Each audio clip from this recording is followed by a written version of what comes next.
not the Republicans' fault. It's the Democrats' fault. U.S. President Donald Trump boasted about his first year in office in a rapid-fire 20-minute speech Wednesday night, where he largely blamed Democrats and his predecessor, Joe Biden, for the state of the economy.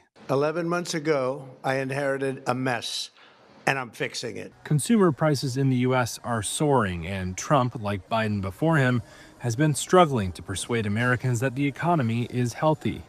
That's as his Republican Party faces what's likely to be a tough midterm election next year. Democrats have been highlighting affordability concerns and differences in healthcare policy to try and retake power. However, on Thursday, Trump offered few new policy initiatives aimed at high costs, instead blaming Biden, previous trade deals, immigrants, and what he described as a corrupt system.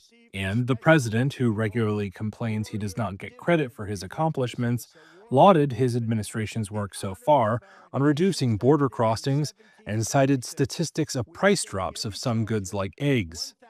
However, he conceded prices overall remained high. I am bringing those high prices down and bringing them down very fast. Trump also announced a warrior dividend to be sent to 1.45 million U.S. service members in the coming week, set at $1,776, a reference to the year the United States declared independence, and promised housing reform and lower interest rates, saying he would announce the next chair of the Federal Reserve soon. And I'll soon announce our next chairman of the Federal Reserve, someone who believes in lower interest rates by a lot.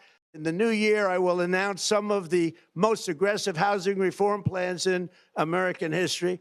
A Reuters Ipsos poll out Tuesday showed just 33% of U.S. adults approve of how Trump has handled the economy. Presidential approval can be a key bellwether for electoral prospects, and high inflation during Democratic President Joe Biden's 4 years in office helped Trump beat former Vice President Kamala Harris in last year's election. However, Trump's tariff policies this year have created uncertainty and lifted prices in an economy that has now been overseen by his administration for nearly a year.